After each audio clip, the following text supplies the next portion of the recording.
భారతరత్న పురస్కారం మరో ఇద్దరికి ప్రకటించిన కేంద్ర ప్రభుత్వం. నలుగురికి విభూషణ్, 14 మందికి భూషణ్, 94 మందికి పద్మశ్రీ పురస్కారాలు. ఓటుతోనే ముందస్తు భవిష్యత్తు, ఓటును అమ్ముకోవద్దన్న గవర్నర్.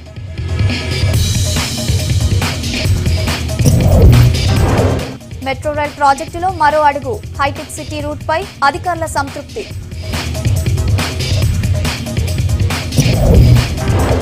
విదేశీ ఉద్యోగాల పేరుతో భారీ మోసం, విజ్డమ్ సీఈఓతో సహా 14 మంది అరెస్ట్. రిపబ్లిక్ డేకు పరేడ్ గ్రౌండ్ లో భారీ భద్రత, విద్యుత్ వెలుగుల్లో ప్రభుత్వ ఆఫీసులు.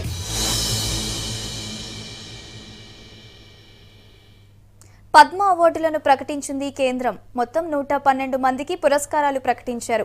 నలుగురికి పద్మ విభూషణ్ అవార్డులు ప్రకటించారు.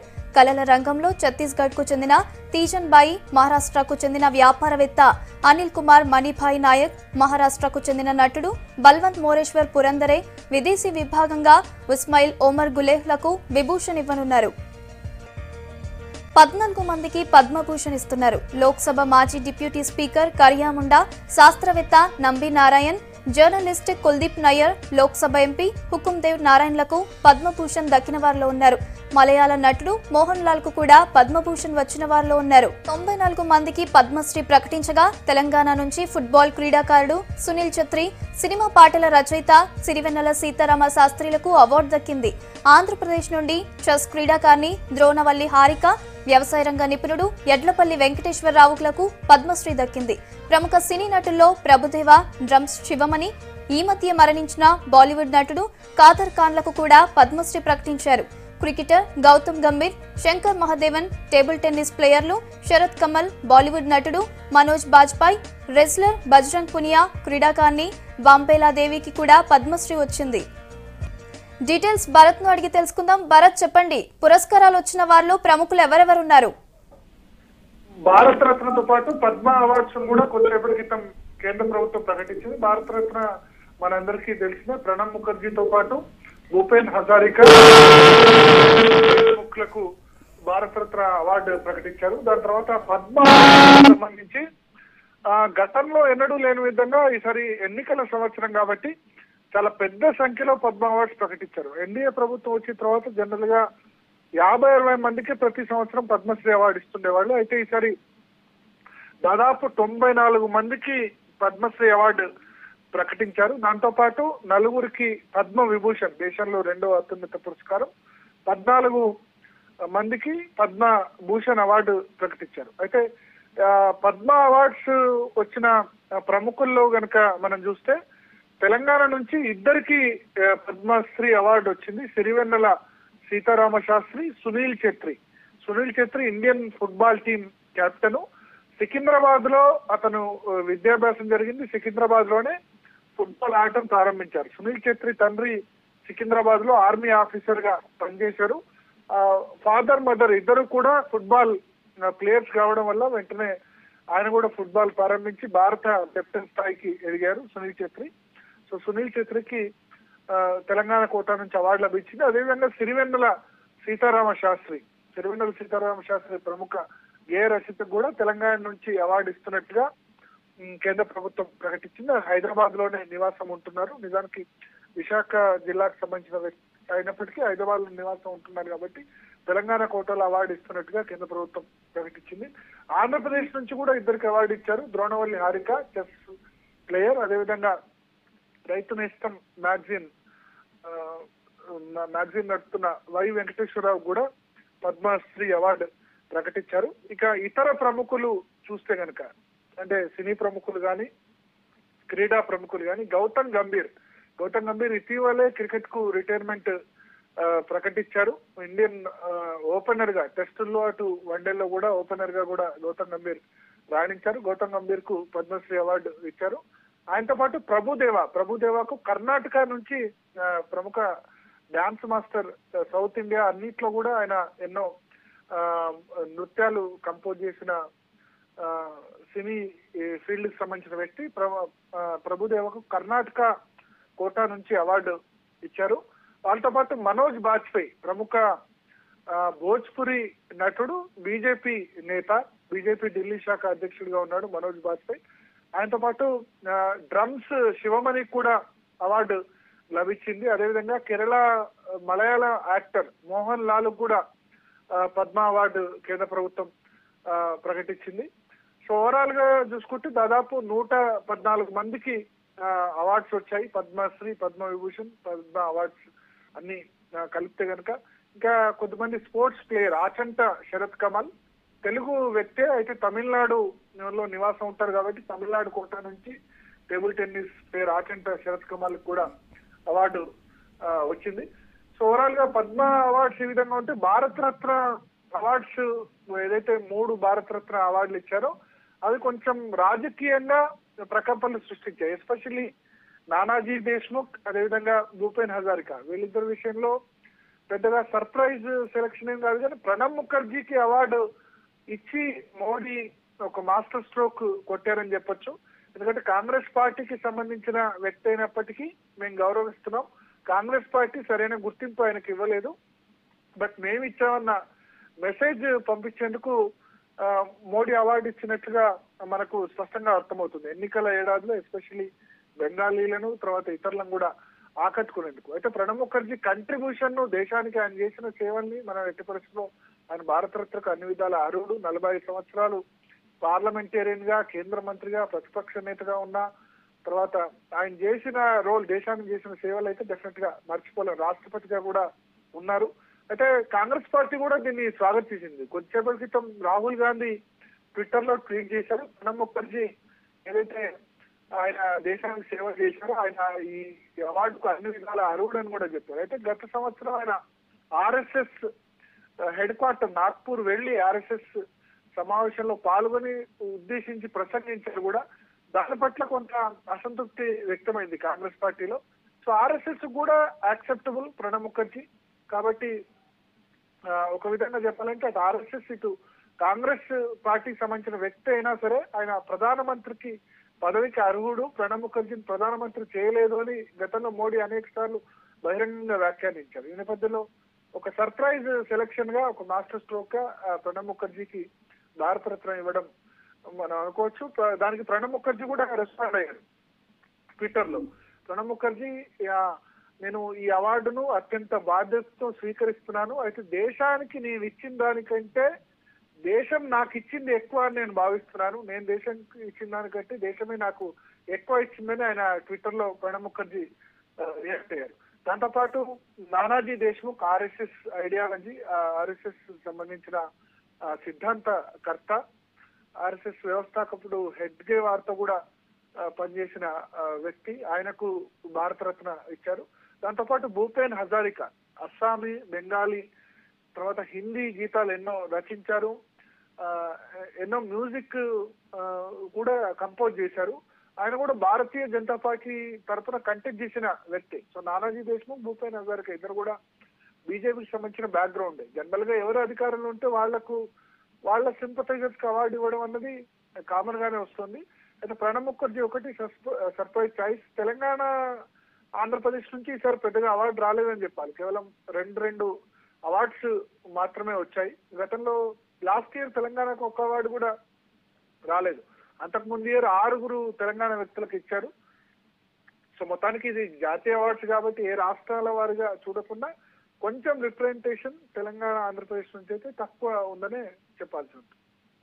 Right, thank you Bharat. సామాన్యులకు ఓటే ఆయుధమన్నారు గవర్నర్ నరసింహన్. డబ్బుల కోసం ఓటును అమ్ముకోవద్దన్నారు. జాతీయ ఓటర్ దినోత్సవం సందర్భంగా రవీంద్ర భారతిలో పలువురు సీనియర్ ఓటర్లను సన్మానించారు. కొత్తగా ఓటొచ్చిన వారికి ఐడి కార్డులు అందజేశారు. రవీంద్ర భారతిలో జాతీయ ఓటర్ దినోత్సవం గ్రాండ్ గా జరిగింది. ఈ కార్యక్రమంలో రాష్ట్ర ఎన్నికల ప్రధాన అధికారి రజత్ కుమార్, రాష్ట్ర ఎన్నికల సంఘం commissioner Nagireddy, GHMC commissioner Danakishore, CP Anjani Kumar తో పాటు పలువురు అధికారులు పాల్గొన్నారు. ఈ సందర్భంగా హెల్ప్ లైన్ నెంబర్ 1950ను ప్రారంభించారు గవర్నర్ నరసింహన్.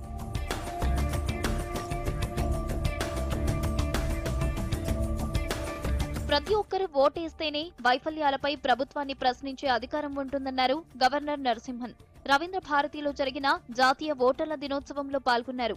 రాబోయే లోక్సభ ఎన్నికల్లో 90% పోలింగ్ నమోదు కావాలన్నారు. And it is a very simple process. You don't have to stand very long in the queues also these days. The number of booths have been increased and things have been made much easier. And because unless you are able to cast your vote, you have no right to demand anything of the government. Sitting round tables or before televisions and in air-conditioned rooms and in debating tables, we all the time keep criticizing the government or governance. But when it comes to voting, we just sit down at home and relax. Voter నమోదు పెంచడమే జాతీయ ఓటర్ల దినోత్సవ లక్ష్యమన్నారు ఎన్నికల అధికారి రజత్ కుమార్.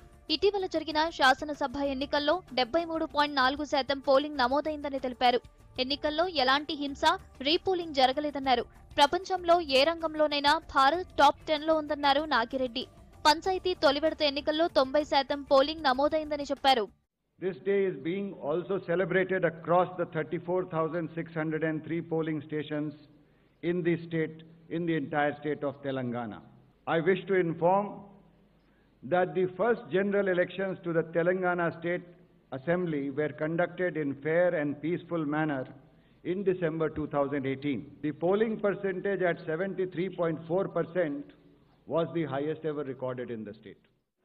ఇంత గొప్పగా గ్రామీణ ప్రాంతాల లోపల ప్రజలు ముందుకొచ్చి ప్రజాస్వామ్యం లోపల నమ్మకాన్ని తెలియబరుస్తూ మరి దేశంలో ప్రజాస్వామ్యాన్ని బలపరుస్తున్నారంటే మనం చాలా సంతోషించదగ్గ విషయం. మరి ఈ ఓటర్ దినోత్సవం నాడు తప్పకుండా మనమందరం ఈ విషయాలను గమనించి మన లోటుపాట్లను సరి చేసుకుని మన ప్రజాస్వామ్యాన్ని బలోపేతం చేసుకోవాలని నేను మిమ్మల్ని కోరుతూ సెలవు తీసుకుంటున్నాను. ఎన్నికలు సజావుగా నిర్వహించినందుకు సోమేష్ కుమార్, దానకిషోర్, బుద్ధ ప్రకాష్ జ్యోతి, అమ్రపాలితో పాటు ఐపీఎస్ అంజనీ కుమార్ కు అవార్డులు అందజేశారు గవర్నర్ నరసింహన్. వీరితో పాటు కొత్తగా ఓటర్లుగా నమోదు చేసుకున్న వారికి ఓటర్ కార్డులు అందజేశారు. సీనియర్ ఓటర్లను సన్మానించి మెమెంటో అందజేశారు. హైదరాబాద్ మెట్రో రైల్ ప్రాజెక్టులో మరో ముందడుగు పడింది. అమీర్పేట్ నుంచి హైటెక్ సిటీ మార్గంలో trial run, safety, work status పై సమీక్షించారు అధికారులు. రూట్ పై సంతృప్తి వ్యక్తం చేశారు. హైదరాబాద్ మెట్రోలో సిబిటిసి టెక్నాలజీని అందిస్తున్న ఫ్రెంచ్ కంపెనీ థాలస్ నుంచి సేఫ్టీ సర్టిఫికేట్ రావాల్సి ఉందన్నారు అధికారులు. కేంద్ర రైల్వే సేఫ్టీ సర్టిఫికేట్ ఇచ్చేందుకు కావాల్సిన అన్ని రకాల డాక్యుమెంట్స్ రెడీ చేయాలని ఎల్ఎన్టీ ఇంజనీర్లను ఆదేశించారు. క్లియరెన్స్ వచ్చిన తర్వాత మెట్రో రైలును ప్రారంభిస్తామన్నారు అధికారులు.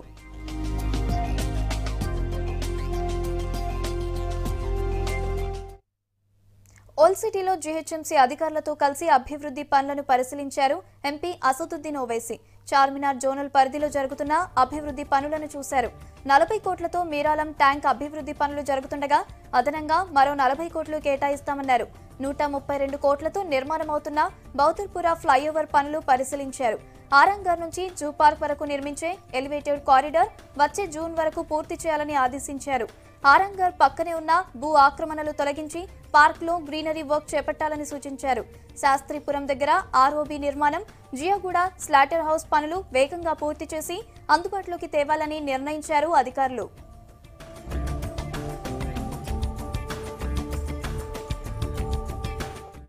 రిపబ్లిక్ డే సెలబ్రేషన్స్ కు పరేడ్ గ్రౌండ్ సిద్ధమైంది. రేపు ఉదయం గవర్నర్ నరసింహన్ జెండా ఆవిష్కరణ చేయనున్నారు. ఇప్పటికే గ్రౌండ్ ను ఆధీనంలోకి తీసుకుని కట్టుదిట్టమైన భద్రత ఏర్పాటు చేశారు పోలీసులు.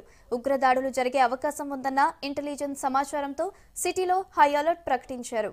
గణతంత్ర దినోత్సవ వేడుకలకు హైదరాబాద్ ముస్తాబవుతోంది. సికింద్రాబాద్ పరేడ్ గ్రౌండ్ లో జరిగే ప్రభుత్వ వేడుకలకు ఏర్పాట్లు పూర్తయ్యాయి. రేపు గవర్నర్ నరసింహన్, సీఎం కేసీఆర్ తో పాటు ప్రజాప్రతినిధులు, పోలీసు ఉన్నతాధికారులు హాజరు కానున్నారు. దీంతో భారీ బందోబస్తు ఏర్పాటు చేశారు అధికారులు. ఇప్పటికే గ్రౌండ్ ను ఆధీనంలోకి తీసుకుని తనిఖీలు చేస్తున్నారు. 26న దేశవ్యాప్తంగా పేలుళ్లు జరిపేందుకు ఉగ్రవాదులు కుట్రలు పన్నారనే ఇంటెలిజెన్స్ సమాచారంతో పోలీసులు హైఅలర్ట్ పెట్టారు. పరేడ్ గ్రౌండ్ చుట్టూ 3 అంచెల పటిష్టమైన భద్రతను కొనసాగిస్తున్నారు. గ్రౌండ్ లో సెక్యూరిటీని కమిషనర్ అంజనీ కుమార్ ఎప్పటికప్పుడు పర్యవేక్షిస్తున్నారు. 2500 మంది పోలీసులు పహారా కాస్తున్నారు. సీసీ కెమెరాలను ఏర్పాటు చేసి అనుమానితులను గుర్తించేందుకు ప్రత్యేక టీంను ఏర్పాటు చేశారు. CCTV cameras, especially function lo kuda about 50 cameras are only for this.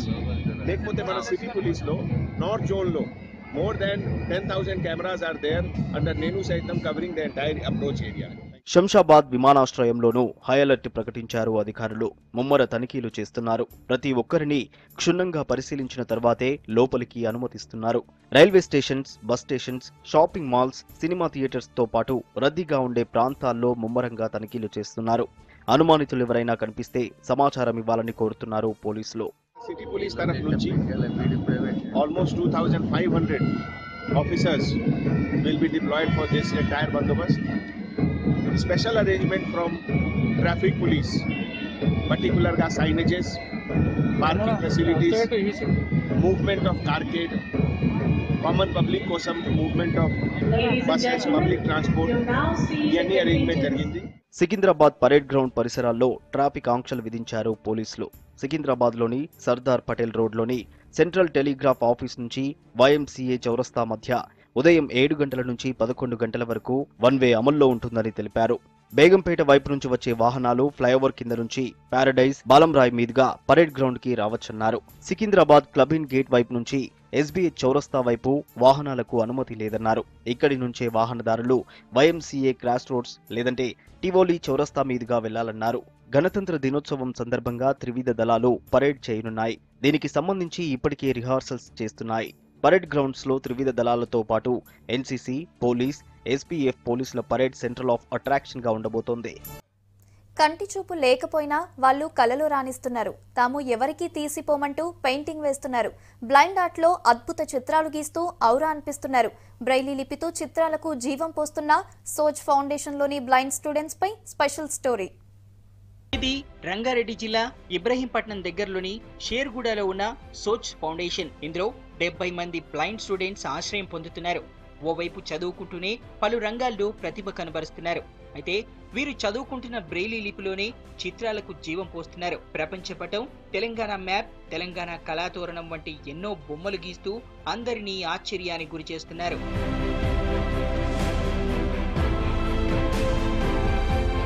ఈ బ్లైండ్ ఆర్ట్ ప్రాజెక్ట్ ను బాలకృష్ణ కనిపెట్టారు. చూడ్డానికి సాదా సీదాగా ఉండే బాలకృష్ణ ఆశ్రమం పక్కనే ఉన్న కాలేజీలో లెక్చరర్ గా పనిచేస్తున్నారు. కాలేజీ ఫ్రీ టైంలో వచ్చి విద్యార్థులతో సరదాగా గడుపుతారు. వారికి విద్యాబోధన చేస్తారు. వాళ్లకు సాయంగా ఎన్నోసార్లు ఎగ్జామ్స్ కూడా రాశారు. అయితే పరీక్షల టైంలో స్టూడెంట్స్ ఇబ్బందులను బాలకృష్ణ గుర్తించారు. బ్లైండ్ స్టూడెంట్స్ పటాలు ఎందుకు గీయలేరన్న ఆలోచనతో బ్రెయిలీ లిపి కోడింగ్ ద్వారానే వారందరికీ నేర్పించారు. బ్రెయిలీలో నేర్చుకుంటున్నారు, చదవగలుగుతున్నారు. మరి బ్రెయిలీలోనే ఇండియా మ్యాప్ని ఎలా వేయించాలి అనేది ట్రై చేశాను. సో బ్లైండ్ ఆర్ట్ అనేది కాన్సెప్ట్ నాది. మనం డయాగ్రామ్లు వేయగలం అని చూపించడానికి ఈ బ్లైండ్ ఆర్ట్ కాన్సెప్ట్ని ఎంచుకొని వేయిస్తున్నానండి. ప్రజెంట్ ఇప్పుడు వీళ్ళందరూ వేసిన డయాగ్రామ్లు ఎలా ఉంటుంది అంటే, ఒకటి నార్మల్స్కి కనెక్ట్ అయ్యే విధంగా ఉంటుంది, ఇంకోటి బ్రెయిలీలో వాళ్ళకి కనెక్ట్ అయ్యే విధంగా ఉంటుంది. అంటే వీళ్ళు చూపున్న వాళ్లే సరిగ్గా డ్రా చేయడానికి ఇబ్బంది పడే రోజుల్లో బ్రెయిలీ లిపి సాయంతో వీరంతా అద్భుతంగా చిత్రాలు గీస్తున్నారు. ఇతని పేరు నరేష్. శ్రీ గాయత్రి కాలేజీలో ఫైనల్ ఇయర్ చదువుతున్నాడు. బ్రెయిలీ లిపి ద్వారా తెలంగాణ పటాన్ని అద్భుతంగా రూపొందించాడు. మ్యాప్ కి కలరింగ్ వేయడంలోనూ తన ప్రతిభ కనబర్చాడు నరేష్. సాధారణ స్టూడెంట్ లాగే ఇబ్బంది లేకుండా పటాలు గీస్తున్నాడని సంతోషం వ్యక్తం చేస్తున్నాడు. ఈ బ్లైండ్ హార్ట్ అనేది మొదట్లో నాకు తెలియదు. అందరూ మామూలుగా అయితే బ్రెయిలీలో చదువుకోవడం అంతవరకు అయితే అందరికీ తెలిసిన విషయమే. సో మొదటిసారిగా బాలకృష్ణ అన్న ఈ బ్రెయిలీ లిపిలో ఒక కోర్స్ ద్వారా డ్రాయింగ్ వేయచ్చు నరేష్ అని నాకు చెప్పిండు. అన్న చెప్పడంతో ఒకసారి ప్రయత్నిద్దామని అన్న చెప్పిన కోర్సుని వేసినాం. అయితే స్టార్టింగ్లో కొన్ని మిస్టేక్స్ పోయినప్పటికీ ప్రయత్నించి చాలాసార్లు వేయడం అనేది జరిగింది ఇలాంటి మ్యాప్స్. సో ఆ విధంగా మ్యాప్స్ అనేది వేస్తున్నాం. చిన్నప్పటి నుంచి సోచ్ ఫౌండేషన్లోని ఆశ్రయం పొందుతోంది శారద. పుట్టుకతోని చూపు కోల్పోయిన శారద డిగ్రీ కంప్లీట్ చేసింది. 10వ తరగతి పరీక్ష సమయంలో పటాలు గీయడంలో ఇబ్బంది పడ్డానని, ఇప్పుడు సులభంగా బొమ్మలు గీయగలుగుతున్నానని అంటోంది శారద. నాకు కూడా నేను అనుకోలేదు అసలు ఈ డయాగ్రామ్స్ బ్రెయిలీలో వేయొచ్చని. ఇట్లా ఎలా వేస్తారో ఏమో నిన్న అంటే అన్నయ్య చెప్పినప్పుడు ఏం వేద్దాంలే, సరే చెప్తే వేద్దాంలే అనుకున్నా. వేసిన తర్వాత ఎక్సైట్మెంట్ భలే, చాలా బాగుంది. ఈమె పేరు మౌనిక. డిగ్రీ చదువుతోంది. లైఫ్లో నేర్చుకోలేము అన్న విద్యను నేర్చుకోవడంతో తమపై తమకు నమ్మకం పెరిగిందంటోంది మౌనిక. నేను ఫస్ట్ అసలు బ్రెయిలీలో డయాగ్రామ్స్ వేస్తాను అని కూడా అనుకోలేదు. ఎందుకంటే మేము స్కూల్లో ఉన్నప్పుడు డయాగ్రామ్స్ వాళ్ళు చూపించేవాళ్ళే కానీ మాకు అర్థమయ్యేది కాదు. ఎందుకంటే వాళ్ళు చేతోనే చూపించేవాళ్ళు, ఇలా ఉంటుంది అని చెప్పేవారు, కానీ అది మాకు అర్థం కాలేదు. కానీ మేము అన్నయ్య మాకు కోడింగ్ చెప్తుంటే మేము బ్రైలీలో వేస్తుంటే మాకు కూడా ఒక అవగాహన వచ్చిందనమాట, మేము ఇలా వేయగలము కదా అని చెప్పి ఒక నమ్మకం అనేది వచ్చేసింది. బ్రెయిలీ లిపి ద్వారా వీరు వేస్తున్న పటాలను చీకట్లోనూ గుర్తించగలుగుతారు. దీంతో తమలో ఆత్మవిశ్వాసం రెట్టింపైందంటున్నారు స్టూడెంట్స్. మున్నూరు కాపులను ఐక్యం చేసేందుకు హైదరాబాద్లో మహాసభను నిర్వహిస్తున్నామని తెలిపారు తెలంగాణ మున్నూరు కాపు నేతలు. ఫిబ్రవరి 16న గట్కేసర్లోని శివ గార్డెన్లో రాష్ట్ర సర్వసభ్య సమావేశానికి సంబంధించిన పోస్టర్ను ఆవిష్కరించారు. హిమాయత్ నగర్ బీసీ సాధికారత భవన్లో జరిగిన కార్యక్రమానికి ప్రముఖ మెజిషియన్ సామల వేణుతో పాటు సంఘం నాయకులు హాజరయ్యారు. మున్నూరు కాపులు ఎదుర్కొంటున్న సమస్యలపై సమావేశంలో చర్చించి ప్రభుత్వం దృష్టికి తీసుకెళ్తామని చెప్పారు కాపు ప్రతినిధులు. ఎవరిది వాళ్ళు డెవలప్ అవుతుందంటే మొత్తం రాష్ట్రం అంతా డెవలప్ అవుతుంది, అలాగే దేశం అంతా డెవలప్ అవుతుంది. సో కాబట్టి ఎవరి ఇల్లు వాళ్ళు చదువుకోవాలని చెప్పేసి అనే తపనతో ఈ మునుకాపు ఏకత ఉండి వాళ్ళంతా కూడా ఒక మీటింగ్ పెట్టుకొని దాంట్లో ఒక 5,000 మందిని పిలిపించుకొని ఈ మహాసభలో అన్ని తీర్మానాలు చేసుకొని ప్రభుత్వం వచ్చిన పథకాలని ఏ విధంగా మనం అవలంబించుకోవాలి. ఎంతసేపు ప్రభుత్వం పథకాలు ఇస్తుంటుంది, చెప్తుంది, అంతేకాని నాకు రాలేదు నాకు మనం అనుకుంటాం. కానీ అడిగందే అమ్మ కూడా అన్నం పెట్టదన్న సామెత వల్ల మనము ఆ పథకాలు ఏంటో తెలుసుకొని మనం ఒక సంస్థ ద్వారా వెళ్ళి అవన్నీ కూడా అవలంబించుకోవాలని చెప్పి తప్పుతాం. అంతేకాకుండా ఎలా రుద్రకు రావాలి, యూనిటీ ఎలా ఫామ్ కావాలి అని ఈ బీసీ వర్గంలో ఒక డెవలప్మెంట్ ఎలా ఉండాలి అనే తపనతో హైదరాబాద్ 9వ లిటరరీ ఫెస్టివల్ గ్రాండ్ గా ప్రారంభమైంది. 3 రోజుల పాటు జరిగే ఈ ఫెస్టివల్లో రచనలు, డిబేట్స్, పెయింటింగ్ ఎగ్జిబిషన్స్, డాన్స్లతో పాటు వివిధ రకాల కళలను ప్రదర్శించనున్నారు. ఇలాంటి ఈవెంట్స్ తో భాగ్యనగర్ ఖ్యాతితో పాటు క్వాలిటీ ఆఫ్ లైఫ్ ను ప్రోత్సహించవచ్చన్నారు పలువురు. సిటీలో లిటరరీ ఫెస్టివల్ గ్రాండ్ గా ప్రారంభమైంది. బేగంపేట్ పబ్లిక్ స్కూల్లో ఫెస్టివల్ ను ప్రారంభించారు డీజీపీ మహేందర్ రెడ్డి, టూరిజం శాఖ సెక్రటరీ బుర్ర వెంకటేశం. 9వ హైదరాబాద్ లిటరరీ ఫెస్టివల్లో 8 వేదికల మీద వివిధ కళారూపాలు, డిబేట్స్ ప్రదర్శించనున్నారు. మహాత్మా గాంధీ 150వ జయంతిని పురస్కరించుకుని ఆయన రచనలు, గాంధీ జీవిత చరిత్ర వంటి పలు అంశాలపై ఈ ఫెస్ట్ లో చర్చించనున్నారు. మొదటి రోజు ప్యానెల్ డిస్కషన్, పెయింటింగ్ ఎగ్జిబిషన్, డప్పు ప్రదర్శనలు, ఫ్లాష్ మాబ్స్ జరిగాయి. కవులు, రచయితలు, కళల పట్ల ఆసక్తి ఉన్న వారికి లిటరరీ ఫెస్ట్ మంచి వేదిక అవుతుందన్నారు డీజీపీ మహేందర్ రెడ్డి. భాష, సంస్కృతులు, కళలను ప్రోత్సహించేందుకే లిటరరీ ఫెస్ట్ ఉపయోగపడుతుందన్నారు టూరిజం శాఖ సెక్రటరీ బుర్ర Venkatesham.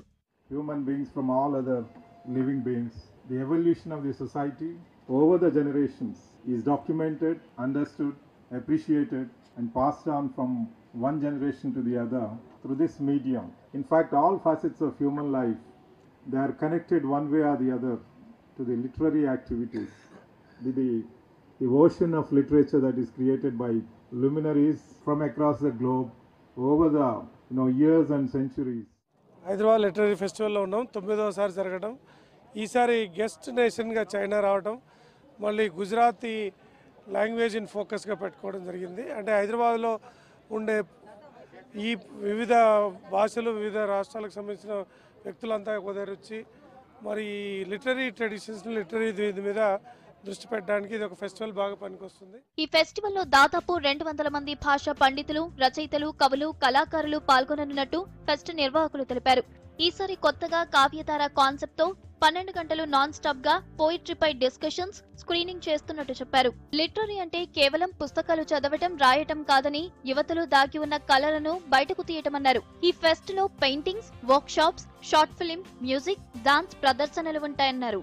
Save girls child concept తో ఏర్పాటు చేసిన స్టాల్ స్పెషల్ అట్రాక్షన్ గా నిలిచింది. వివిధ రంగాల్లో ఉన్నత స్థానాల్లో ఉన్న మహిళల ఫోటోలను స్టాల్లో ప్రదర్శించారు.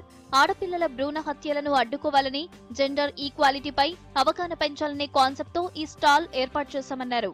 ఈ స్టేజ్లోనే ఫీమేల్ అని తెలిసిన వెంటనే they don't even allowed to be born. పుట్టకుంటే వాళ్ళు అచీవ్ చేసేది అవన్నీ కూడా ఇట్స్ లైక్ ఎ బ్లాంక్. ఊయల్ అనగానే చైల్డ్ అంటే ప్రొజెనిటీ, గివింగ్ బర్త్ అనేది, అది ఒక విమెన్కి మాత్రమే ఉన్న కేపబిలిటీ. షీ స్ట్రాంగ్, అన్ని విధాలుగా స్ట్రాంగ్, ఈక్వల్ టు దెమ్ ఉన్నా కూడా she has to face lot of struggle to achieve what ever she wants to. ఈ ఫెస్టివల్ లోని స్టాల్స్ లో హ్యాండీక్రాఫ్ట్స్, పుస్తకాల స్టాల్స్ ని ఏర్పాటు చేశారు. బుక్స్ డొనేషన్ క్యాంపెయిన్ లో భాగంగా బుక్స్ తో చేసిన క్రిస్మస్ ట్రీ ఆకట్టుకుంది. డొనేట్ చేసిన బుక్స్ తో లైబ్రరీస్ ను ఏర్పాటు చేయటం కానీ, లేదంటే ప్రభుత్వ స్కూల్స్ కు డొనేట్ చేస్తామంటున్నారు ఫుడ్ ఫర్ థాట్ ఫౌండేషన్ నిర్వాహకులు. సో మేము నెక్స్ట్ 3 days ఇక్కడ హెచ్ఎల్ఎఫ్లో పార్టిసిపేట్ చేస్తున్నాం. అండ్ ఒకటి NGO who is basically designing libraries. అందరూ పుస్తకాలు డొనేట్ చేసిన తర్వాత ఆ డొనేటెడ్ బుక్స్ని మేము మార్కింగ్ చేసి డోనర్స్ ఐడీస్కి ఇచ్చి ఆ స్కూల్ లైబ్రరీస్లో మేము government schools plus community libraries దాంట్లో డొనేట్ చేసి లైబ్రరీ డిజైన్ చేస్తున్నాం. హైదరాబాద్ లిటరరీ ఫెస్టివల్ 3 రోజుల పాటు జరగనుంది.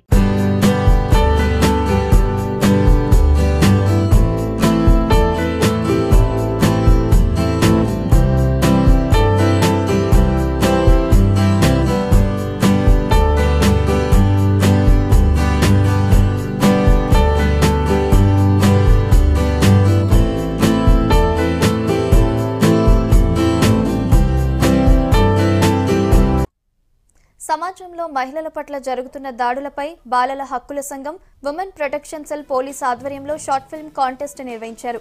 18 ఏళ్ల నుంచి 23 ఏళ్ల అమ్మాయిలకు పోటీలు నిర్వహించారు. మీటూ, గృహహింస, మోసపోవద్దు, విద్యార్థి మానవత్వం అనే కాన్సెప్ట్స్ తో షార్ట్ ఫిల్మ్స్ తీశారు. బెస్ట్ ఫిల్మ్ కు అవార్డులు అందజేశారు women cell protection superintendent Sumathi. మహిళల పట్ల జరుగుతున్న దాడులను ఎలా ఎదుర్కోవాలనే వాటిపై విద్యార్థులు షార్ట్ ఫిల్మ్స్ తీయడం అభినందనీయమన్నారు.